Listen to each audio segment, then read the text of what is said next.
कल आप लोगों का बाकी पेपर का क्लास चला था, ठीक रहा आप लोगों का क्लास?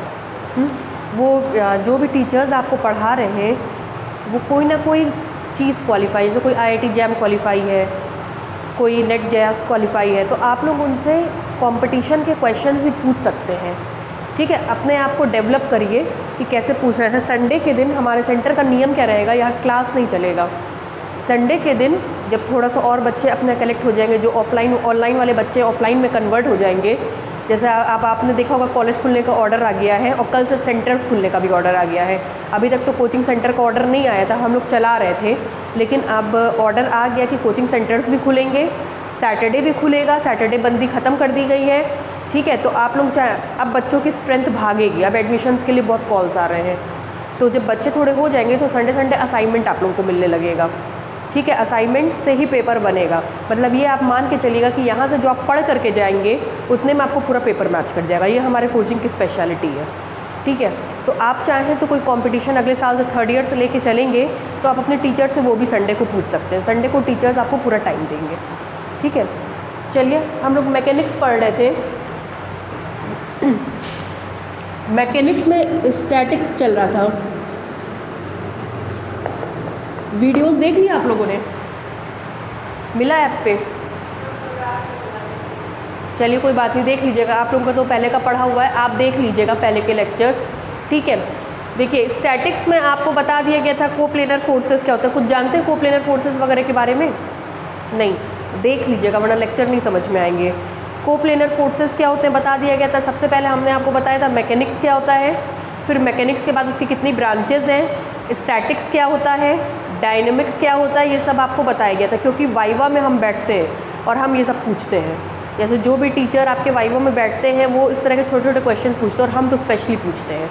ठीक है, कि ये सब क्या होता है, कैसे मतलब यूज़ किया जाता है, स्टैटिक्स का क्या मतलब है, डायनेमिक्स का क्या मतलब है, कोप्लेनर फोर्सेस क्या होते हैं, फोर्स को रिप्रेजेंट करने के लिए क्या क्या चीज़ें चाहिए होती हैं, कितने डायमेंशन में हम स्टडी कर रहे हैं, डायमेंशंस क्या होते हैं, कोऑर्डिनेट ज्योमेट्री क्या होती है, प्योरिटी क्या होती है, ये सब चीज़ें हम अभी तक वीडियोस में आपको बताए हैं।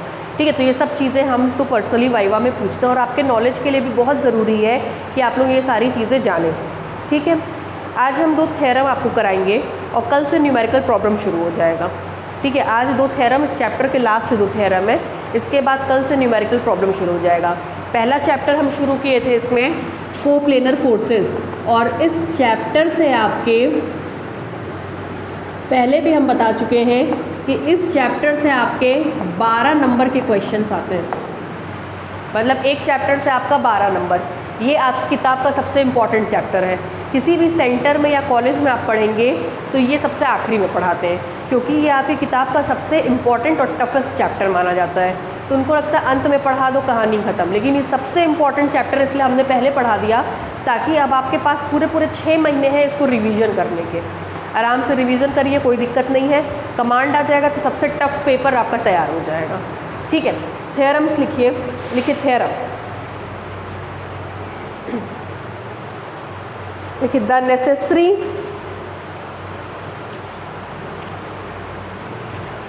Necessary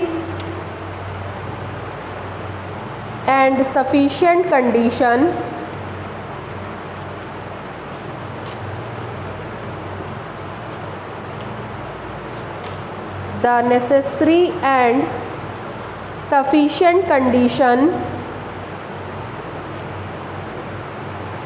that a system of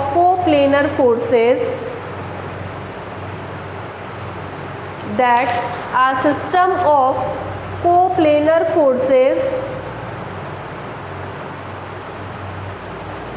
acting on a rigid body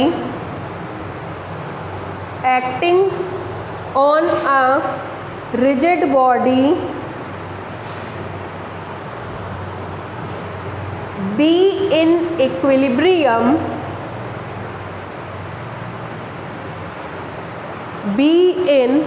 equilibrium comma is that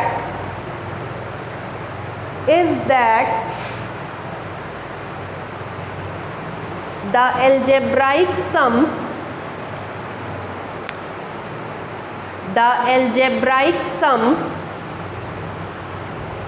of the resolved parts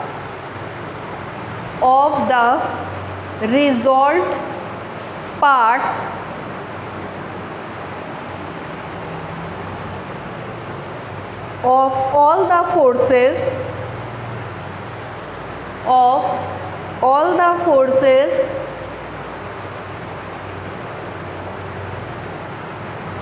along two mutually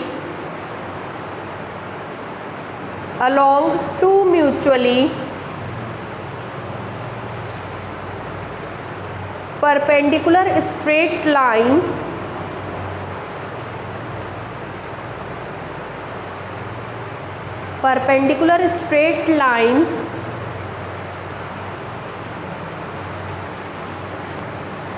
be each separately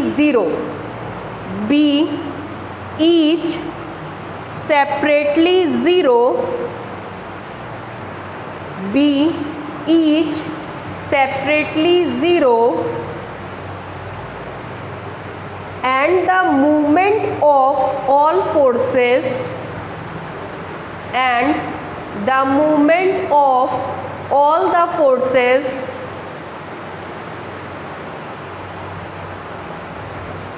about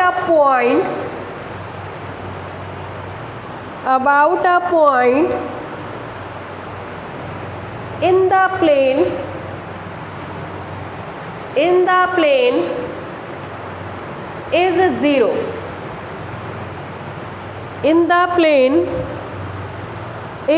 zero.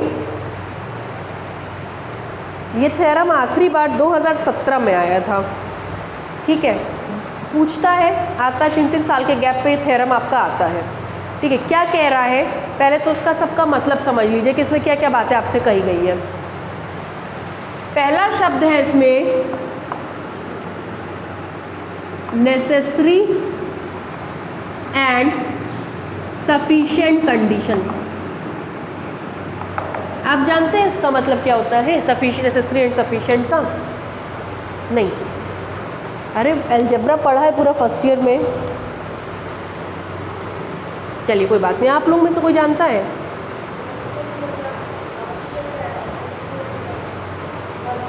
तो क्या करते हैं, मतलब अगर आवश्यक और ये लिखा है तो उससे हमको थ्योरम में क्या नॉलेज हुआ?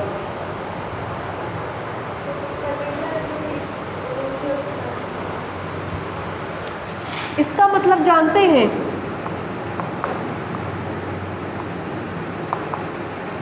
ये सब बहुत छोटी चीज़ें हैं, ठीक है। और ये जानते हैं, जो आप नहीं जानते, ये आपका ड्रॉबैक है कि आपने फर्स्ट ईयर नहीं पढ़ा है। ये हम आपको एकदम एग्जैक्ट पॉइंट बता रहे हैं। जैसे मेरा क्या है, हम पढ़ाने के साथ साथ मॉरल डेवलपमेंट पर बहुत ध्यान देते हैं, इसीलिए मेरा कोर्स कभी हम बहुत धीरे धीरे नहीं पढ़ाते हैं। हमको ये दिखता है अगस्त आ गया है, आपका फरवरी में कोर्स कंप्लीट करना है। जो बच्चे आएंगे उनकी बस गलती यही है कि वो लेट से आए तो वो अपना रिकॉर्डेड वीडियो से पढ़े। हम बहुत धीमे नहीं चलाते हैं कोर्स, क्योंकि हमको दिखता है कि हमको कब तक कोर्स कंप्लीट करना है। पिछले साल भी हमारे यहाँ फरवरी में एकदम कोर्स कंप्लीट हो गया था, और बाकी सेंटर्स में फरवरी तक 30 या 40% कोर्स चल रहा था, ये स्थिति थी। तो ये आपकी ड्रॉबैक है कि आपने फर्स्ट ईयर नहीं पढ़ा है, वरना आपको इन सब का मतलब पता होता। ये जानते हैं क्या होता है, क्या होता है?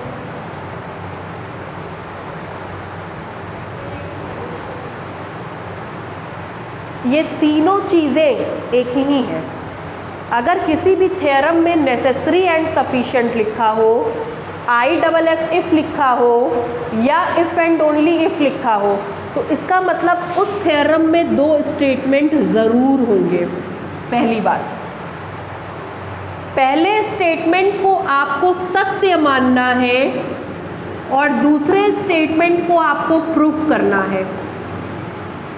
फिर दूसरे स्टेटमेंट को आपको ट्रू मानना है और पहले स्टेटमेंट को आपको प्रूफ करना है। ये मतलब होता है if and only if, IFF if और नेसेसरी एंड सफिशिएंट कंडीशन का। ऐसे थ्योरम्स की निशानी ये होती है कि इसमें हमेशा दो कंडीशन दी गई होगी। पहली कंडीशन को सत्य मानो, दूसरे को सिद्ध करो। दूसरी कंडीशन को सत्य मान करके पहली कंडीशन को सिद्ध करो। इसको बोलते हैं if and only if condition, IFF if condition या नेसेसरी एंड सफिशिएंट कंडीशन। किसी भी थ्योरम में ये तीन चीज़ होने पर ये चीज़ ज़रूर होगी। अब आपका पहला काम है कि इन दोनों चीज़ों को ढूंढना। ये दोनों चीज़ें क्या हैं, उन चीज़ को ढूंढ के यहाँ लिख लेना। फिर पहली दफ़ा पहले वाले को ट्रू मानना, दूसरे वाले को सिद्ध करना, दूसरी दफ़ा दूसरे वाले को सत्य मानना और पहले वाले को प्रूफ करना। अब आप लोग अपना थ्योरम पढ़िए, तो अब आपको दो कंडीशन ढूंढने में हम हेल्प कर रहे हैं कि किस तरीके से दो कंडीशन ढूंढी जाती है। The necessary and sufficient condition that यहाँ के बाद से पहली कंडीशन शुरू हो रही है। System of coplanar forces acting on a rigid body be in equilibrium. पहली कंडीशन दी गई है कि जितने भी रिजिड बॉडी के ऊपर कोप्लेनर फोर्सेस लग रहे हैं वो इक्विलिब्रियम में है, are in equilibrium. This is your first condition कि जितने भी फोर्स आपके लग रहे हैं वो सारे किस में है, इक्विलिब्रियम में है। आगे लिखा है इज दैट, दूसरी कंडीशन शुरू हो गई। इज दैट मतलब ये है the algebraic sum of the resolve part of all the forces along two mutually perpendicular lines. 2 dimension में स्टडी आप करते हैं तो ये x एक्सेस और y एक्सेस दो म्यूचुअल परपेंडिकुलर लाइंस होती हैं। जितने भी फोर्सेस लगते हैं कोप्लेनर फोर्सेस, उन सब के रिजॉल्व्ड पार्ट, ठीक, उन सब के रिजॉल्व्ड पार्ट का एल्जेब्राइक सम अलग अलग ज़ीरो के बराबर होना चाहिए। बी सेपरेटली ज़ीरो, इसको किससे रिप्रेजेंट करते थे आप बताइए?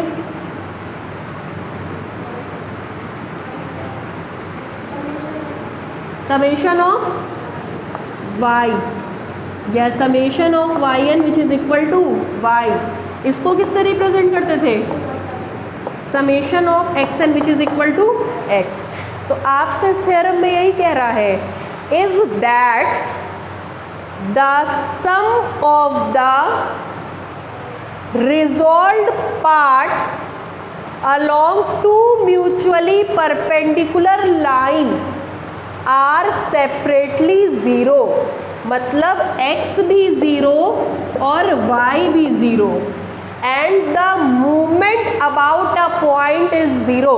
आपको पता है मूवमेंट हमेशा किसके अबाउट निकलता है? ओरिजिन के। किससे रिप्रेजेंट करते हैं? g से। तो g is equal to zero. ये आपकी दूसरी कंडीशन हो गई। पहली कंडीशन में मानेंगे कि सिस्टम इक्विलिब्रियम में है और ये तीन चीज़ सिद्ध करके दिखाएंगे। दूसरे केस में मानेंगे कि ये तीन चीज़ होल्ड हो रही है और सिस्टम क्या होगा? इक्विलिब्रियम में होगा। ये आपके पूरे थ्योरम का कंसेप्ट है। The necessary and sufficient condition for the coplanar forces acting on a rigid body be in equilibrium is that the algebraic sum of the resolved part of all the forces along two mutually perpendicular lines be separately zero and the movement about a point is also zero। ये पूरा theorem आपका हो गया। किसी भी rigid, पहला theorem, किसी भी रिजिड बॉडी के ऊपर जब अनगिनत को लिखते हैं, अनगिनत को लिखते हैं सिस्टम ऑफ कोप्लेनर फोर्सेस। कहीं पे भी लिखा है सिस्टम ऑफ कोप्लेनर फोर्सेस तो इसका मतलब होता है कि उस रिजिड बॉडी के ऊपर अनगिनत कोप्लेनर फोर्सेस लग रहे हैं। अनगिनत का मतलब जहाँ तक आपको गिनती आती है उतने कोप्लेनर फोर्सेस लग रहे हैं। उसको हम लोग रिप्रेजेंट करते हैं F1, F2, F3 dash dash dash Fn से। मान लेते हैं इसके ऊपर n कोप्लेनर फोर्सेस लग रहे हैं। n कोई नेचुरल नंबर है जहाँ तक हमको गिनती आती है। कल आपका एग्ज़ाम हो और हम आपको 400 किताबें दे दें पढ़ने के लिए, और यहाँ पे हम आपको 2 शीट दे दें, क्या पढ़ के जाएंगे? 4 किताब की 2 शीट, 2 शीट, ऑब्वियस सी बात। जब आपको पता उन दोनों शीट से ही पेपर बनना है तो आप शीट पे करके जाएंगे, ना कि ये लेकर के जाएंगे। तो यहाँ पे भी कहता है कि अगर किसी रिजिड बॉडी के ऊपर n कोप्लेनर फोर्सेस लगते हैं तो वो पूरा सिस्टम 2 भागों में टूट जाता है। एक कैपिटल R में जिसको हम लोग रिजल्टेंट फोर्स कहते हैं, और दूसरा हमारा G में जिसको हम लोग मूवमेंट कहते हैं। इस R का मान आपने फिजिक्स में पढ़ा होगा, √x² + y², law of parallelogram में, समानांतर चतुर्भुज के नियम में, और कहते हैं थीटा = tan 1 y/x। जहाँ पे ये x का मान ये होता है, y का मान ये होता है, जो फोर्स F1 होता है वो 2 हिस्सों में टूटता है, एक x1 में और एक y1 में। F2 2 हिस्सों में टूटता है, x2 में और y2 में। F3 3 हिस्सों में टूटता है, x3 में और y3 में। जैसे ही अंततः हम लोग इसका सम लेते हैं, ये कैपिटल X और कैपिटल Y में कन्वर्ट हो जाता है। यहीं से हमारा R निकलता है, ये होता है R, ये होता है थीटा। R का मान होता है √x² + y², थीटा का मान होता है tan 1 y/x। तो अब कभी रिजिड बॉडी के ऊपर चाहे कितने भी फोर्स लगे, हम लोग इसकी स्टडी नहीं करते हैं, बल्कि हम लोग इसको खोजने की कोशिश करते हैं। जैसे ही हमको ये मिल जाएगा, हमको इतने सारे फोर्सेस का रिजल्टेंट मिल जाएगा। ये पहला और सबसे इम्पॉर्टेंट थ्योरम था जो 2022 में आएगा। हमने लिखवा दिया है कि 2022 में ये निश्चित तौर पे आना है। ठीक है, ये फर्स्ट थ्योरम था, इसी के हिसाब से ये थ्योरम बना है। ठीक है, आगे बढ़ा जाए। चलिए अब इसका प्रूफ देखिए, प्रूफ कैसे कर रहे हैं। इक्विलिब्रियम का मतलब हमने पहले दिन क्लास में समझाया था, क्या होता है? साम्य अवस्था। बड़ी अच्छी बात है, हिंदी याद हुई आप लोगों को। मतलब क्या होता है? 0। देखिए, इक्विलिब्रियम का अर्थ होता है, केमिस्ट्री वाले हैं आप तो, है ना, रिजल्टेंट फोर्स = 0। केमिस्ट्री में कहते थे कि हमारा समीकरण इक्विलिब्रियम में है, अर्थात लेफ्ट तरफ के मोल्स राइट तरफ के मोल्स को बैलेंस कर रहे हैं। मतलब लेफ्ट तरफ लगने वाले सारे फोर्स राइट तरफ लगने वाले सारे फोर्स को बैलेंस कर रहे हैं, और जब 2 चीज़ एक दूसरे को बैलेंस करती तो रिजल्टेंट क्या होता है? 0। चूँकि यहाँ पे इक्विलिब्रियम की बात हो रही है फोर्स को लेकर के, इसका मतलब रिजल्टेंट फोर्स 0 होगा। इक्विलिब्रियम की बात होती समीकरण को लेकर के, तो इसका मतलब मोल्स बराबर होते, बैलेंस्ड होते। इक्विलिब्रियम की बात होती वेट को लेकर के, तो दाहिनी तरफ के बल वेट सारे बाईं तरफ के बल वेट के बराबर होते। तो इक्विलिब्रियम यहाँ फोर्स के लिए है, इसलिए रिजल्टेंट फोर्स = 0। देखिए, सबसे पहले हम लोग नेसेसरी कंडीशन को प्रूफ करेंगे। नेसेसरी कंडीशन में हम मान लेंगे कि सिस्टम हमारा इक्विलिब्रियम में है। Let the system is in equilibrium. Let the system is in equilibrium. सबसे पहले हमने मान लिया कि सिस्टम इक्विलिब्रियम में है। अगर सिस्टम इक्विलिब्रियम में होगा तो रिजल्टेंट फोर्स किसके बराबर होगा? 0 के। अभी जस्ट हमने आपको बताया कि इतने सारे फोर्सेस का रिजल्टेंट क्या क्या होता है? R और G। अगर R और G होता है तो रिजल्टेंट फोर्स R भी 0 होगा और रिजल्टेंट फोर्स G भी 0 होगा। जस्ट हमने बताया कि R का मान होता है R = √x²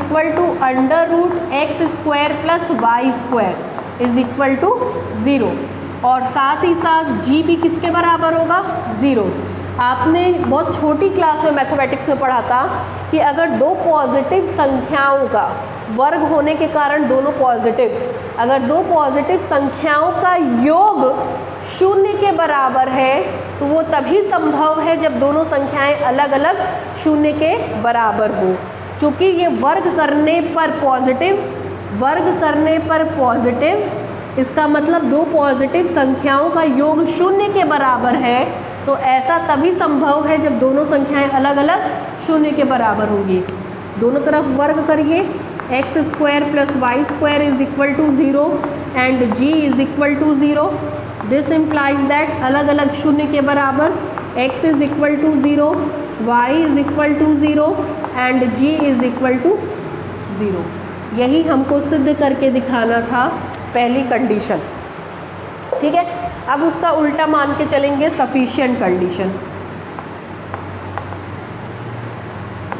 सफिशिएंट कंडीशन में हम मान लेंगे let x is equal to 0, y is equal to 0, g is equal to 0। मतलब तीनों चीज़ अलग अलग किसके बराबर है? 0 के। और सिद्ध करके दिखाएंगे कि सिस्टम किस में होगा? इक्विलिब्रियम में। टू शो, सिद्ध करना है system is in equilibrium, system is in equilibrium.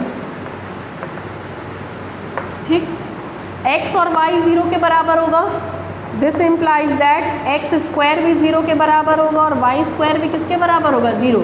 0 का वर्ग करने पर 0, और g तो आपका 0 के बराबर है ही। This implies that x² + y² is equal to 0 and g is equal to 0। This implies that, इसका मतलब होता है r² is equal to 0 and g is equal to 0। इसका मतलब होगा r is equal to 0 and g is equal to 0। r भी 0, g भी 0। इसका मतलब सिस्टम हमारा इक्विलिब्रियम में है क्योंकि रिजल्टेंट फोर्स क्या रहे? 0। ठीक है, लिखिए लिखिए, डालिए प्रूफ, लिखिए लिखिए। Since we know that inverted comma में लिखिए, इन्वर्टेड कॉमा में a system of coplanar forces, a system of coplanar forces acting on a rigid body, acting on a rigid body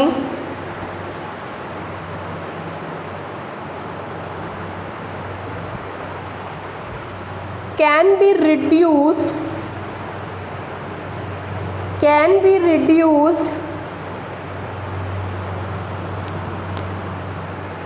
to a single force capital R,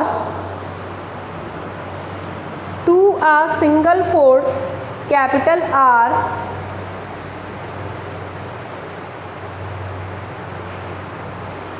through any arbitrary point O, through any arbitrary point O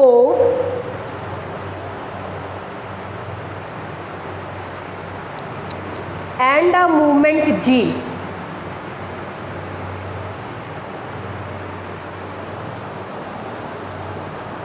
and a moment G।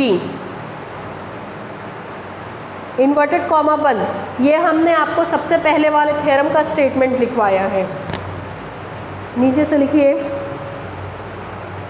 Headline डालिए necessary condition, necessary condition.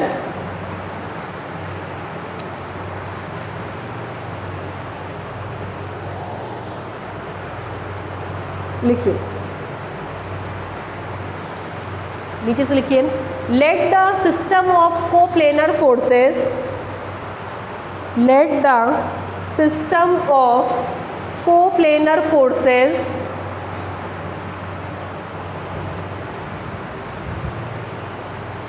be in equilibrium, let the system of coplanar forces be in equilibrium। नीचे से लिखिए, this implies ऐसे लिखते हैं, sign बनाते हैं, this implies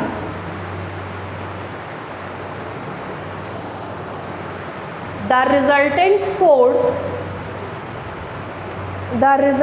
force of the system of coplanar forces, the resultant force of the system of coplanar forces, the resultant force of the system of coplanar forces must be 0, ZERO, 0, must be 0। नीचे से लिखिए this implies करके ये तीनों चारों line यहाँ से यहाँ तक।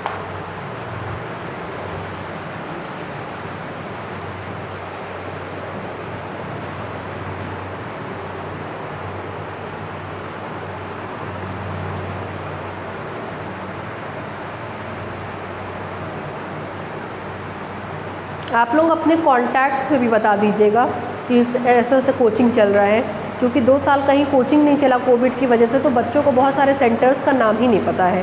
तो आपके कॉन्टैक्ट लिस्ट में जितने भी बच्चे हों जो कॉलेज में आपके साथ पढ़ते हो उनको कम से कम इन्फॉर्म कर दीजिए। बाद में बच्चे ये कहते हैं कि पता ही नहीं चला हम लोग को। आप भी अपने कॉन्टैक्ट्स में इन्फॉर्म कर दीजिएगा।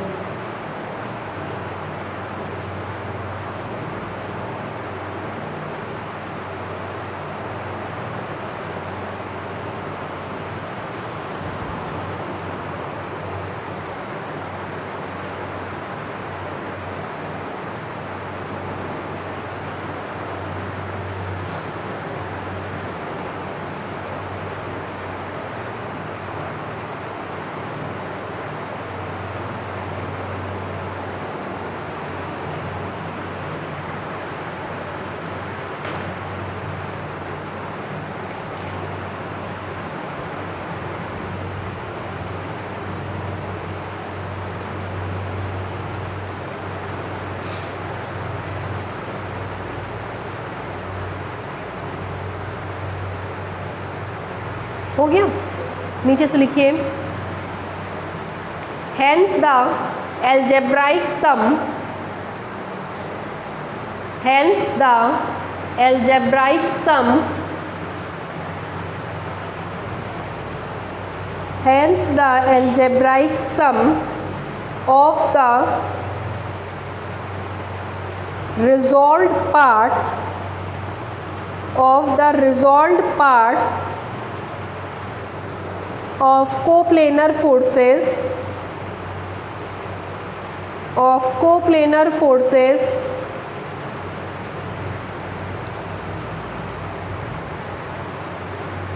along two mutually perpendicular straight lines, along two mutually perpendicular straight lines,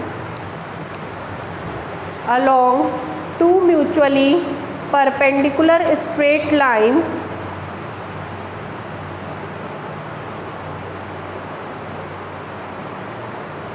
bracket में लिखिए along x axis and y axis, bracket में along x axis and y axis, bracket बंद,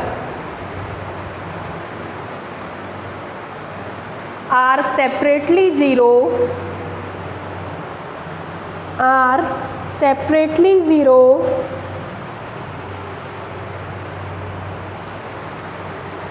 and movement is also 0, and movement is also 0.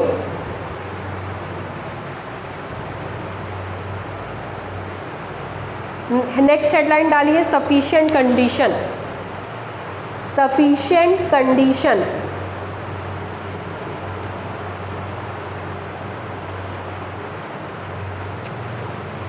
Sufficient condition लिखिए late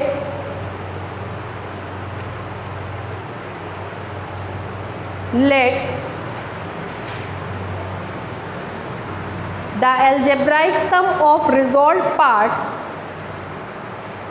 let the algebraic sum of resolved part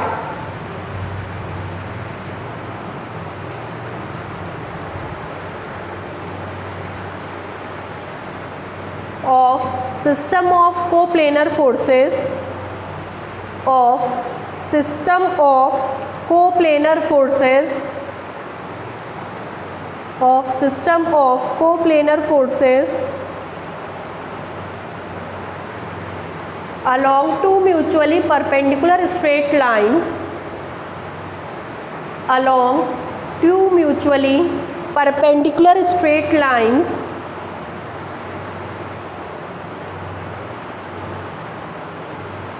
along two mutually perpendicular straight lines be separately 0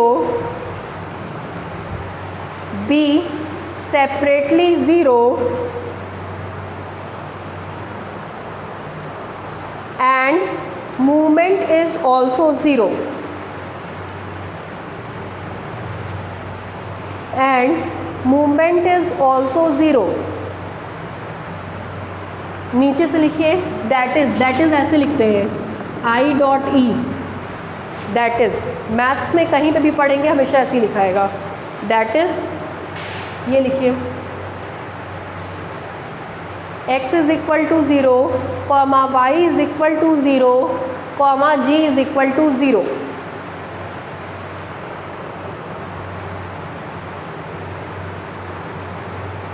ये 4 line लिखिए 1 2 3 4 line लिखिए।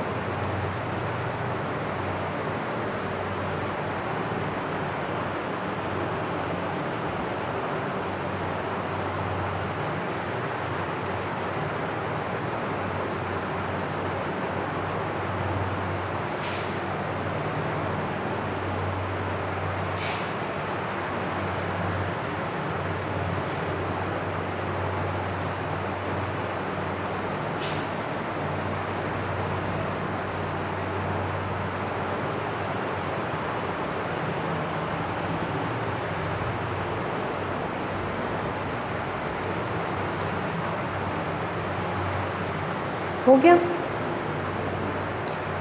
देखिए अब आपको एक mathematical language लिखवा रहे हैं, उसको देखिएगा।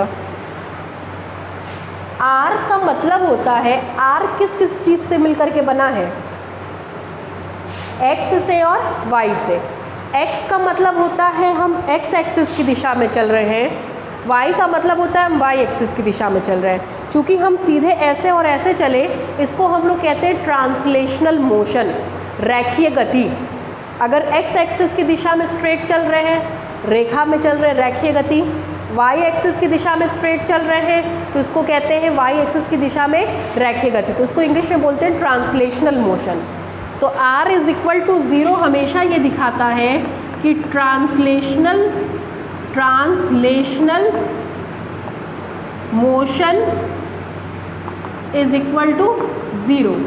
और g मतलब होता है आघूर्ण, फिजिक्स में पढ़ा होगा आघूर्ण। आघूर्ण का मतलब होता है घूमना। अगर g 0 हो गया तो वो घूम नहीं रहा, क्योंकि आपको पता है क्लॉकवाइज या एंटी क्लॉकवाइज दो ही चीज़ g निकलता है। क्लॉकवाइज निकलता है तो नेगेटिव, एंटी क्लॉकवाइज निकलता है तो पॉजिटिव। जब g है ही नहीं इसका मतलब वो घूमा ही नहीं, और जब घूमेगा ही नहीं तो उसको कहते हैं rotational motion is also equal to 0। और किसी भी सिस्टम में अगर 2D में ट्रांसलेशनल और रोटेशनल नहीं है, इसका मतलब उसके अंदर कोई मोशन नहीं है, और कोई मोशन नहीं है तो वो इक्विलिब्रियम में है। ठीक है, नीचे से लिखिए इसके r is equal to 0 ensures that, मतलब r इज इक्वल टू 0 होने का अर्थ ये निश्चित करता है, इंश्योर करता है, r is equal to 0 ensures that there is no translational motion,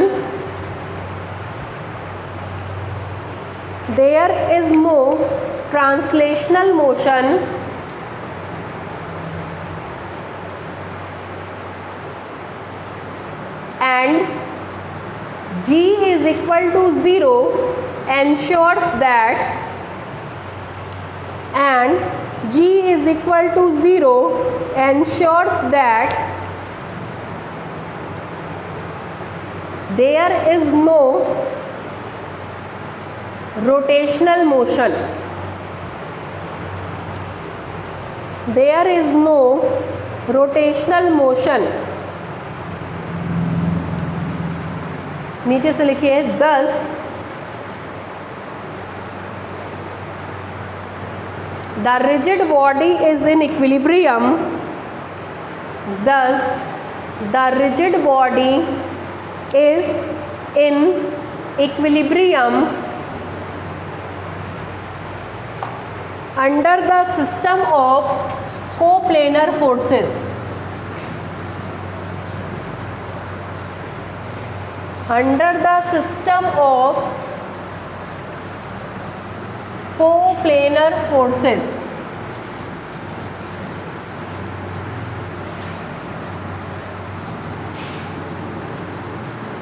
इसी के साथ आपके सारे थ्योरम खत्म हो गए। ठीक है, 6-7 थ्योरम थे, सारे इंपॉर्टेंट थे, उसमें से जो 2022 में आने वाले थे वो हमने अलग से मार्क कराए, सब थ्योरम खत्म हो गए। अब हम लोग इसके न्यूमेरिकल प्रॉब्लम पे अप्रोच करेंगे। न्यूमेरिकल प्रॉब्लम बहुत इंपॉर्टेंट है। इसका पहला न्यूमेरिकल प्रॉब्लम लिखिए। जितना न्यूमेरिकल प्रॉब्लम हम करा देंगे या बुक में मार्क कराएंगे बस उतने में से ही सब मिल जाएगा आपको। लिखिए, forces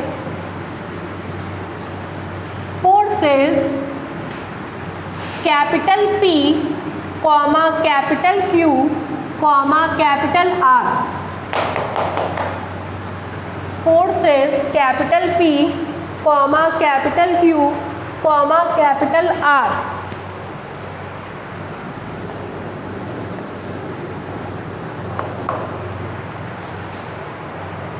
act along the line, act along the line,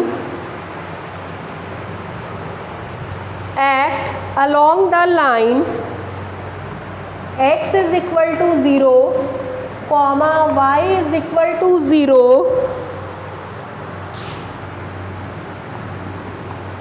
and x cos theta plus y sin theta is equal to P.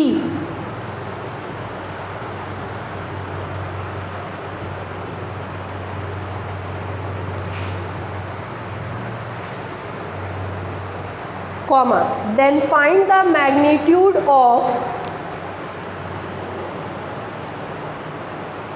then find the magnitude of resultant, then find the magnitude of resultant and equation of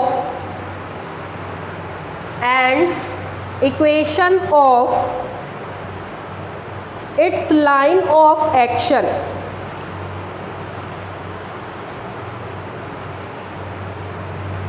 And equation of its line of action. ठीक है, नवंबर and तक हम आपका पूरा statics ख़त्म करा देंगे। ठीक है, दिसंबर 1 में आपका शुरू होगा, दिसंबर जनवरी बहुत होगा, फरवरी आधा, आपका पूरा किताब ये ख़त्म हो जाएगा। ठीक है, तो आपके पास टाइम भी रहेगा पढ़ने के लिए और अभी साथ ही साथ पढ़ते भी चलिए, क्योंकि ये मत सोचिए एडमिशन हुआ है कि नहीं, आपका टाइम आ गया है पढ़ने का। भाई अगस्त चल रहा है, अब नहीं पढ़ेंगे तो कब पढ़ेंगे, साथ ही साथ आप पढ़ते चलिए। देखिए, ये क्वेश्चन आपका 2019 में आया था, 2020 में एग्ज़ाम हुआ नहीं, 2021 में ऑप्शनल हो गया, 2022 अब आपका सेशन। ठीक है, 2019 में हुआ था। पहले तो इस क्वेश्चन की खासियत समझ लीजिए, क्योंकि हम 2-3 दिन अब यही डिस्कस करेंगे। इस तरह के क्वेश्चन 3 कैटेगरी के आते हैं और 100% बच्चे गलत करके आते हैं। मतलब इस तरह के क्वेश्चन को 3 कैटेगरी में डिवाइड किया गया है। फर्स्ट कैटेगरी ये, सेकेंड कैटेगरी हम कल बताएंगे, पूरा 1 घंटा लगेगा उसको बताने में, और थर्ड कैटेगरी हम समझा करके होमवर्क देते हैं। पहले तीनों कैटेगरियों को ज़रा समझ लीजिए कि क्या क्या होती है। इसकी जो फर्स्ट कैटेगरी होती है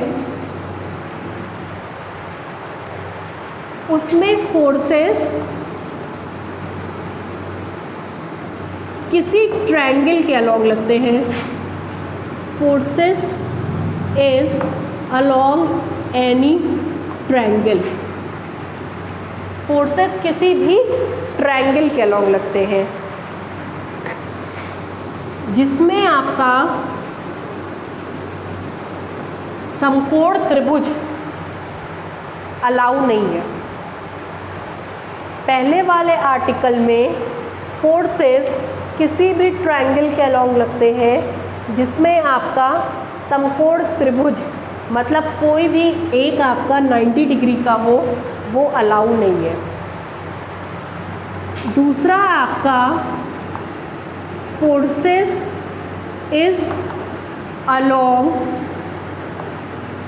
समकोण त्रिभुज। दूसरे वाले में फोर्सेस समकोण त्रिभुज के अलोंग ही लगते हैं, जैसे ये क्वेश्चन। और तीसरा क्वेश्चन होता है आपका forces is along square rectangle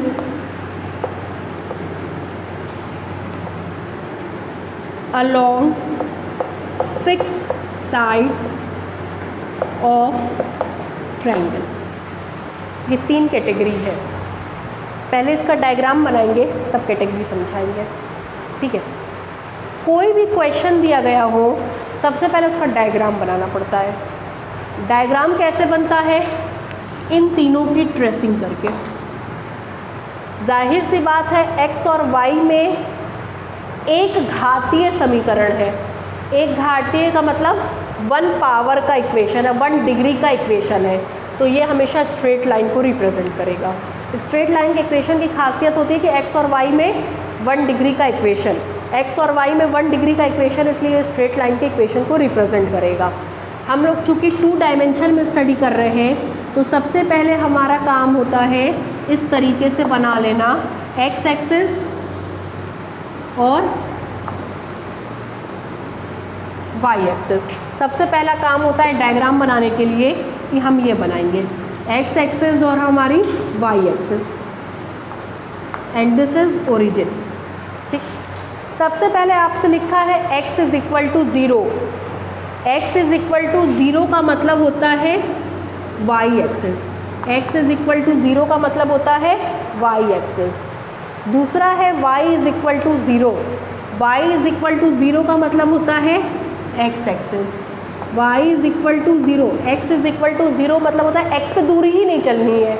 जब x पे दूरी नहीं चलेंगे तो कहाँ दूरी चलेंगे? y पे। y इज इक्वल टू 0 का मतलब होता है कि y पे चलना ही नहीं है। y पे नहीं चलेंगे तो कहाँ पे चलेंगे? x पे। तीसरा ये बताएंगे कुछ इसके बारे में, क्लास में जिक्र किए थे एक दिन। किसका इक्वेशन है? लाइन का। ये क्या है?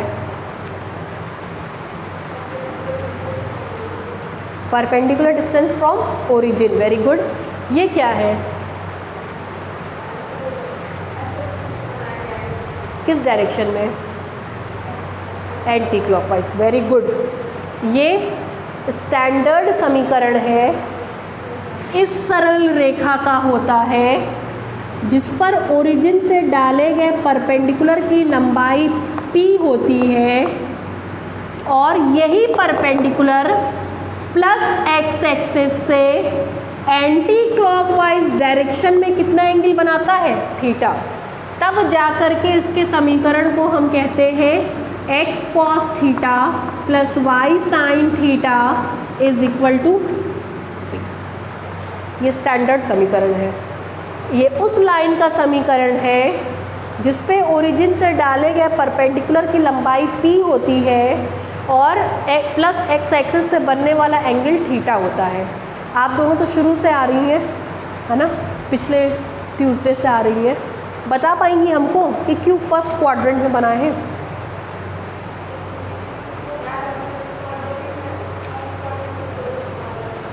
हाँ, क्योंकि हमारे मैथमेटिक्स में फर्स्ट क्वाड्रेंट को सबसे प्योर माना गया है और एंटी क्लॉकवाइज डायरेक्शन को प्योर माना गया है।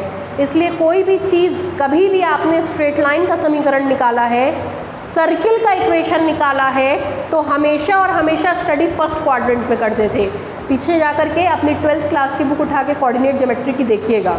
कोऑर्डिनेट ज्योमेट्री ज्यामिति निर्देशांक में फर्स्ट क्वाड्रेंट को प्योर माना गया है, शुद्ध माना गया है, इसलिए हम लोग सारा काम किस क्वाड्रेंट में करते हैं?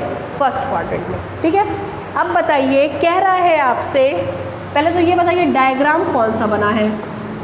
ट्रायंगल का। वो भी कैसे ट्रायंगल का बना है? कैसा ट्रायंगल है ये? Right angle triangle. तो ये वाला केस हो गया,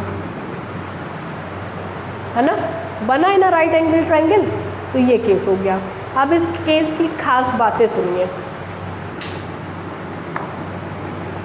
जब फोर्स एक्स एक्सिस के अलोंग होगा तो हमेशा प्लस एक्स एक्सिस के अलोंग लेंगे।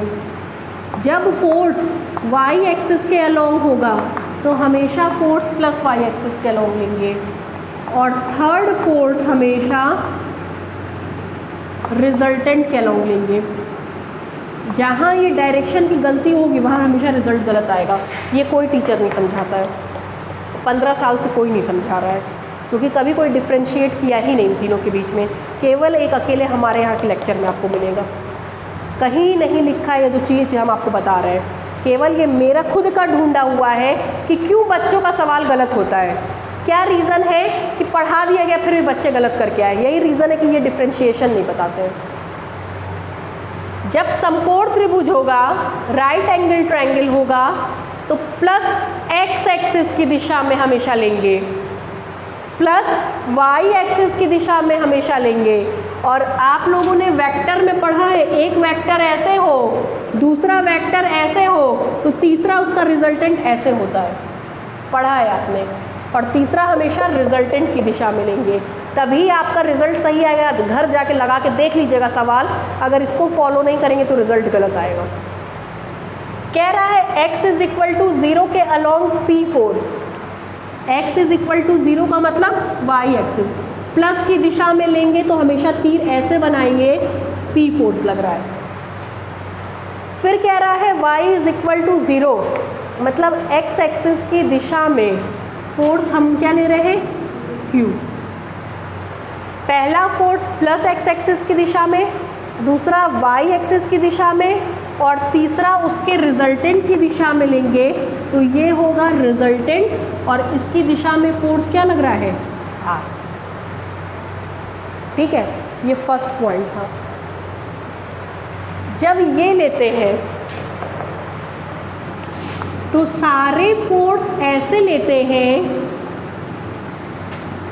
कि या तो वो क्लॉकवाइज हो या तो वो एंटी क्लॉकवाइज हो, वरना गलत हो जाएगा। इसको देखिए, ना ही ये क्लॉकवाइज बन रहा है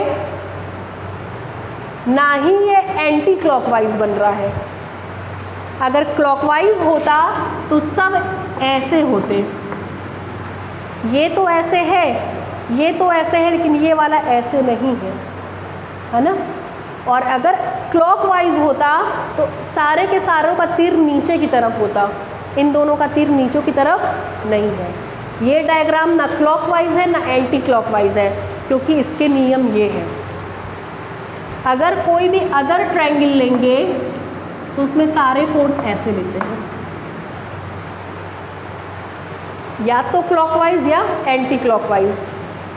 99% एंटी क्लॉकवाइज लेते हैं, क्योंकि हमको पता है एंटी क्लॉकवाइज प्योर होता है ना, इसलिए हम कैसा लेते हैं? Anti clockwise. तीसरा, ये इस तरीके के सवाल में लिखा होगा कि इस दिशा में लो, इस दिशा में लो, इस दिशा में लो, इस दिशा में लो। अगर आपसे किसी भी स्क्वायर में कह रहा है कि एक ऐसे लो, दूसरा कह रहा है एक ऐसे लो, तीसरा कह रहा है ऐसे लो, चौथा कह रहा है ऐसे लो, तो जैसे कहा है वैसे लेंगे, चाहे क्लॉकवाइज बने चाहे ना बने, चुल्ले पहाड़ में जाए, हमको मतलब नहीं है, जैसे दिया है बस वैसे ही ले लेंगे। ये 3 कैटेगरी के क्वेश्चन हैं। आज ये बता रहे हैं, कल 1 घंटा ये डिस्कस करेंगे और कल ही ये बताएंगे। ये 3 नियम है। पहला है राइट एंगल ट्रायंगल होगा तो plus X axis plus Y axis और उनका रिजल्टेंट। दूसरा है कोई भी ट्रायंगल होगा तो चाहे क्लॉकवाइज लेंगे चाहे एंटी क्लॉकवाइज, 99% एंटी क्लॉकवाइज लेते हैं। तीसरा है कि हमको दिया गया रहेगा कि इधर बढ़िए, इधर बढ़िए, इधर बढ़िए, इधर बढ़िए, चाहे क्लॉकवाइज बने चाहे ना बने, हमको मतलब नहीं है, बस जैसा दिया है वैसा बना डालिए। ये 3 कैटेगरी है। ठीक, अब वापस इस पे आइए। डायग्राम में कोई दिक्कत? कैलकुलेट कैसे करेंगे अब हम वो बताने चल रहे हैं, ध्यान दीजिएगा। सारे डायग्राम्स को अलग अलग बना लीजिए। जैसे P हमारा इस तरीके से है, ठीक, Q हमारा इस तरीके से है, ठीक, R हमारा इस तरीके से है। तीनों को बना लिया।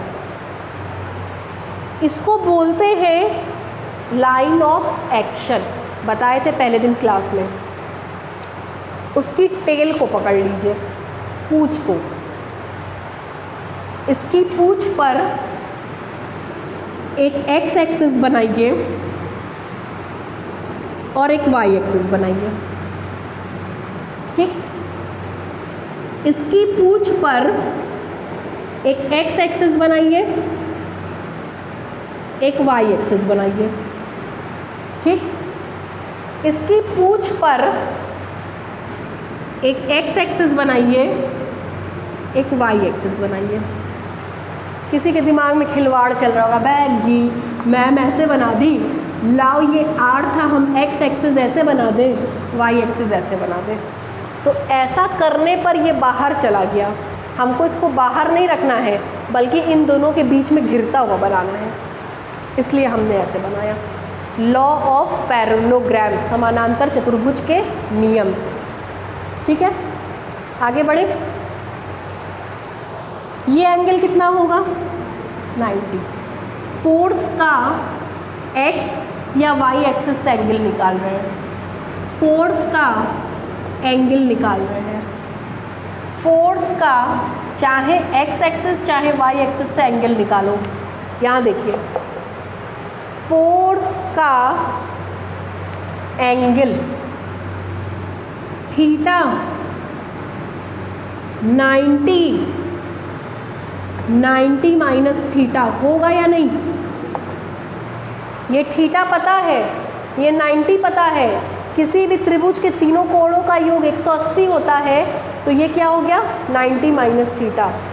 फोर्स का इस तरह की एक्सिस से बनने वाला एंगल 90 माइनस थीटा। इसमें कोई दिक्कत? हर फोर्स की टेल पे एक एक्स एक्सिस बनाया, वाई एक्सिस, एक्स एक्सिस बनाया, वाई एक्सिस, एक्स एक्सिस और वाई एक्सिस ऐसे बनाया कि इसको घेर रहा है। ठीक। दूसरी चीज़, एंगल से सटा हुआ कंपोनेंट हमेशा कॉस का होता है। आज अपने जहन में बैठा लीजिए। ये P है, ये निकालेंगे तो चूंकि एंगल यहाँ आ रहा है तो ये हमेशा P cos थीटा लिखाएगा, P cos 90। एंगल से सटा हुआ हमेशा cos होता है, तो ये एंगल से सटा हुआ निकालेंगे तो ये आएगा Q cos 90। आप लोग सोचते थे कि x एक्सिस वाला cos होता है, y एक्सिस वाला साइन होता है, नहीं। एंगल से सटा हुआ cos होता है, एंगल से सटा हुआ cos होता है, एंगल से सटा हुआ cos, दूसरा वाला साइन।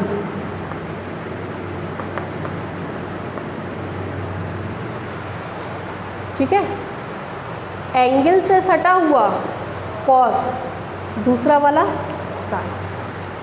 ठीक, आगे बढ़े। अब हमसे कह रहा है सवाल में कि रिजल्टेंट बताइए। रिजल्टेंट का मतलब capital R, capital X, capital Y, capital R का मान बताइए, कैपिटल G का मान बताइए। और कह रहा है लाइन ऑफ एक्शन का इक्वेशन लिखवाए थे, लाइन ऑफ एक्शन का इक्वेशन डिराइव करवाए थे, वो बताना है। देखिए कैसे होगा।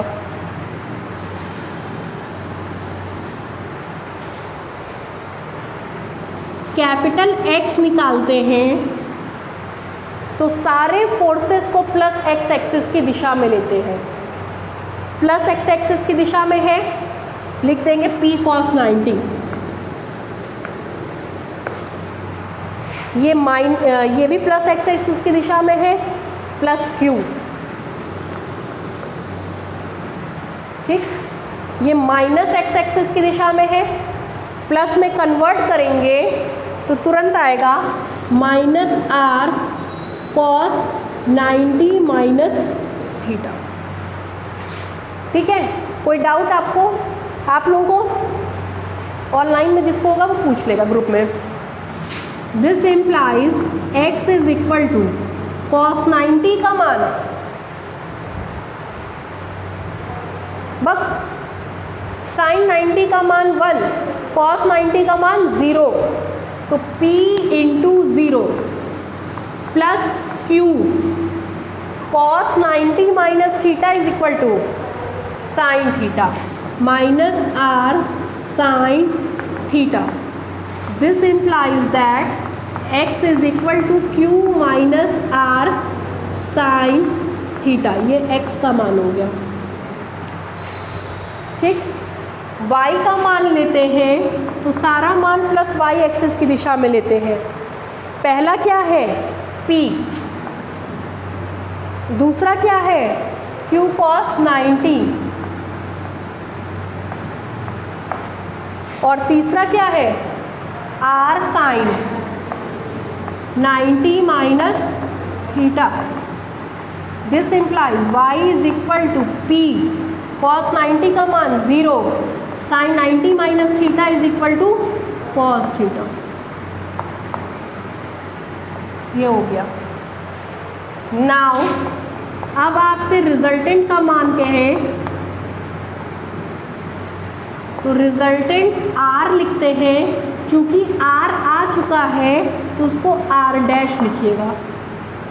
R dash is equal to under root X square plus Y square. Diagram बना लेते हैं, खाली हो जाता है ये। तीनों चारों डायग्राम बनाइए, तीनों चारों डायग्राम बनाइए।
हाँ तीनों, ये आपको किसी किताब में नहीं मिलेगा, ये बस मेरे ही पढ़ाने के तरीके में मिलता है। जितने बच्चों के पास आप मेरा नोट्स देखेंगे उसमें आपको ये मिल जाएगा।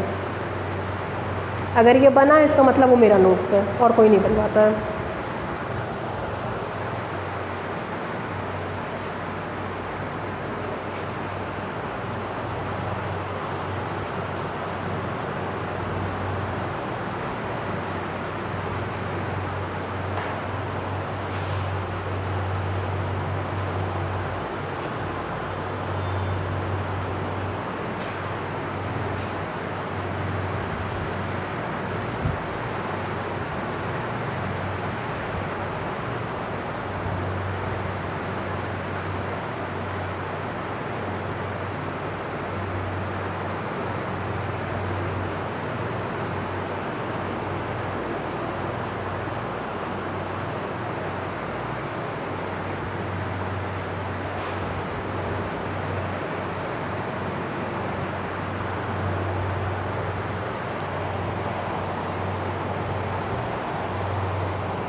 एक फेयर नोट्स आप लोग बना लीजिए, है ना, रफ कभी काम नहीं आएगा, फेयर बनाइए, कम से कम नोट्स आपके 20 साल तक काम आते हैं। जब तक आप पढ़ रहे होते हैं 5 साल वो, फिर आगे आप जब तक कंपटीशन देते हैं तब तक नोट्स आपके काम आते हैं।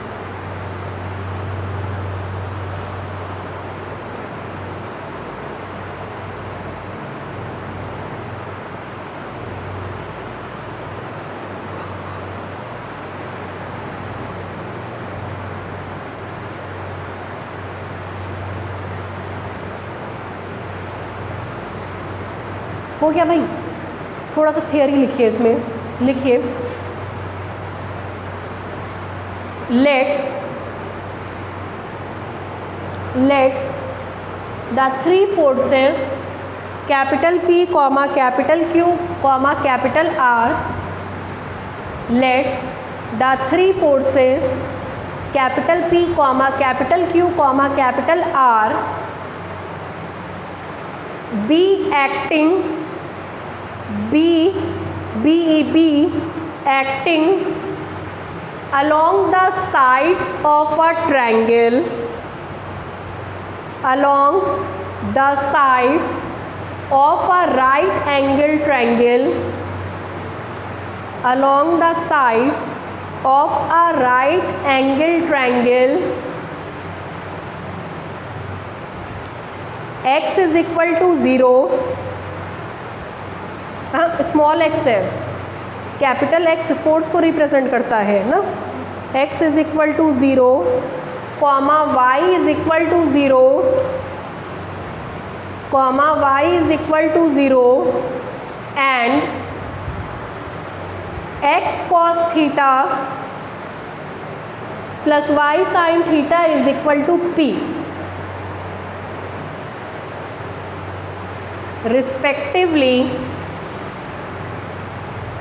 respectively as shown in the diagram, as shown in the diagram.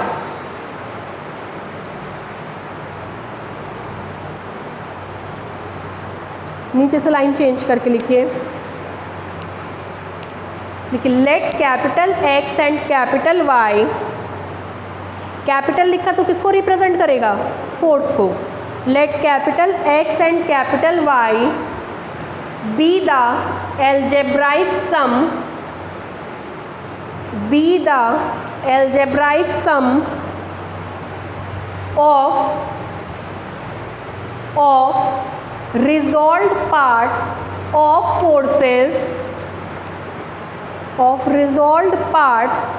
of forces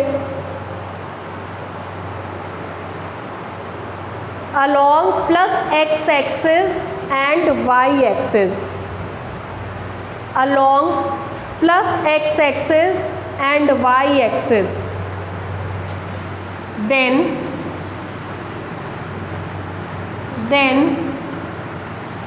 यहाँ से उतारना शुरू कीजिए, यहाँ से यहाँ तक उतारिए।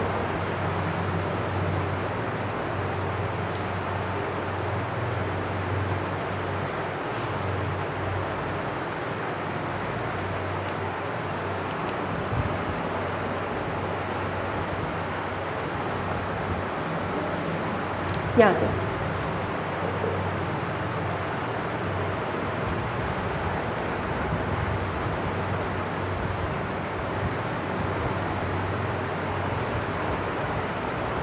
देखिए r डैश का मान हम थोड़ा सा हिंट कर रहे हैं, बाकी आप कैलकुलेट करिएगा। देखिए r dash is equal to under root इसका square q minus r sine theta का whole square plus p plus r cos theta का whole square.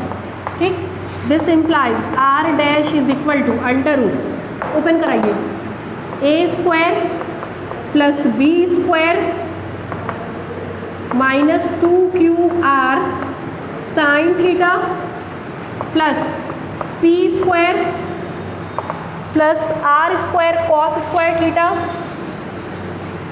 Plus r square cos square theta plus 2pr cos theta. ठीक है, आपके समझ में आ रहा है बेटा?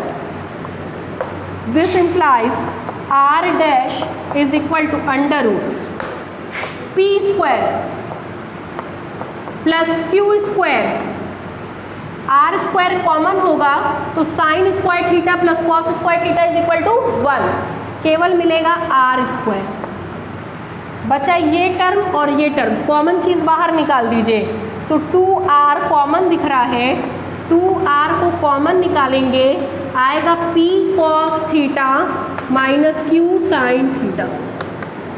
ठीक है, हमने रिजल्टेंट बता दिया। एक पार्ट आज ख़त्म कर दिए, कल दूसरा पार्ट इसका बताएंगे कि लाइन ऑफ एक्शन का इक्वेशन कैसे निकलेगा। ठीक है, इतना उतार के छोड़ दीजिएगा, बाकी कल।